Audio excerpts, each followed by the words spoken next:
El día de ayer, en horas de la mañana, el Consejo de Administración Legislativa del Ecuador, el CAL, que es el órgano dentro de la Asamblea Nacional Ecuatoriana, donde se califican si pasan o no pasan los proyectos de ley a ser tratados en las diferentes comisiones y ulteriormente en el Pleno de la Asamblea, decidió rechazar por segunda vez este mal llamado proyecto de ley de defensa de la dolarización en el Ecuador. Nosotros hemos generado una serie de críticas a este proyecto de ley porque no defiende la dolarización, sino todo lo contrario, la pone en peligro, porque facilita la fuga de capitales al eliminar una serie de artículos del Código Orgánico Monetario y Financiero que están destinados justamente a ello, a evitar la excesiva salida de dólares y mantener el sistema dolarizado, que es el sistema que utilizamos en Ecuador, en una buena salud. Entonces eliminan eso, aumentan la posibilidad de fuga de capitales, teniendo en cuenta además que existe una cantidad bien importante de recursos de la economía ecuatoriana que están depositados fuera del Ecuador, que no es bueno para la dolarización, y a través de ello esta situación podría empeorar. Además, la ley dispone un subsidio público al hueco que la fuga de capitales generaría. Esto es una barbaridad. Este proyecto de ley además contiene una serie de reformas que impedirían que se reduzcan las tasas de interés para generar alivio financiero para las personas, los deudores de la banca, sobre todo que han sido afectados fuertemente por la crisis del COVID-19 y por las malas decisiones económicas del presidente Lenín Moreno, y entre otras cosas que pone en serio riesgo la salud del sistema cooperativo. Hay unas disposiciones en la ley que muy probablemente, si esto se transforma en norma del Ecuador, generarían un caos en el sistema cooperativo. Las pequeñas y medianas cooperativas de ahorro y crédito tendrían que cerrar sus puertas. Y esto es tremendamente grave. El sector cooperativo ha hecho visible su malestar y su preocupación.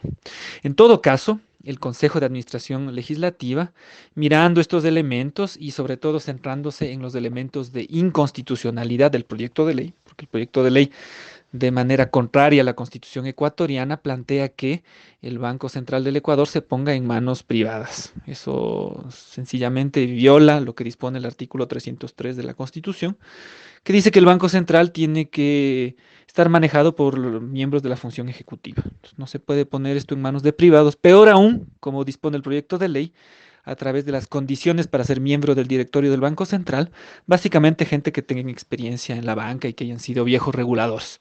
Esto va a caer seguramente en propuestas de personas muy afines al presidente Lenín Moreno que han sido anteriormente banqueros. Entonces ponen al gato a cuidar el queso. Y sobre todo es inconstitucional, es lo que ha dicho el Consejo de Administración Legislativa, y decidieron no calificar el proyecto de ley. Lo hicieron, de acuerdo a lo que redactaron en su resolución, en función de los artículos 424 y 426 de la Constitución del Ecuador, de acuerdo con los cuales todo acto del poder público que no guarde conformidad con la Constitución carecerá de eficacia jurídica, es decir, no producirá efectos jurídicos, y toda autoridad pública está obligada a aplicar la Constitución ahí. Entonces ellos consideraron que esto viola la Constitución y no pueden calificar ese proyecto de ley. En respuesta, el ministro de Economía y Finanzas lo que ha dicho es que van a insistir en el proyecto de ley. Entonces le queda dos caminos. El uno, de alguna manera, tendrán que subsanar esas inconstitucionalidades, ¿cierto? Tendrán que quitar unas 14 secciones, me parece que dice el informe del CAL, que violan gravemente la Constitución. Tendrían que hacerlo así si es que quieren devolver el proyecto de ley o volverlo a ingresar. Caso contrario, si quieren insistir en el mismo proyecto de ley, que ha sido el modus operandi del gobierno de Lenín Moreno, porque este proyecto de ley ya fue rechazado en diciembre de 2019, insistieron hace algunas semanas, es una segunda devolución lo que acaba de pasar. La primera devolución fue por cuestiones de forma, porque ni siquiera se habían tomado la molestia de poner los artículos en el proyecto de ley. Hay una sospecha ahí que además es un formato que se utiliza en los Estados Unidos, porque conocemos de ciertas fuentes que son abogados de los Estados Unidos que han trabajado en este proyecto de ley, en una cuestión que es terrible en términos soberanos. Entonces ya es una tercera devolución, se insisten en el mismo proyecto de ley, porque no les parece cuál ha sido la actuación del CAL. Eso es un poco lo que manifiesta el ministro de Economía y Finanzas en un pronunciamiento público para refutar esta acción, esta decisión que tomó el CAL, sustentado, como lo decía, en el 424 y 426 de la Constitución.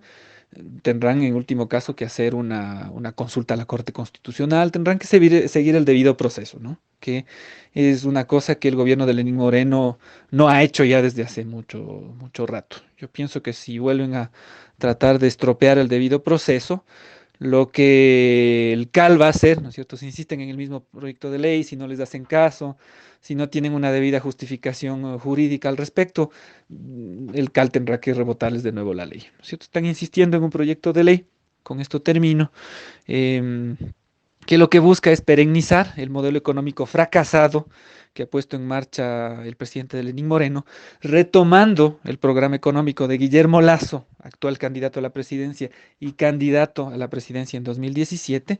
Es un programa de gobierno enfocado en los intereses de la banca.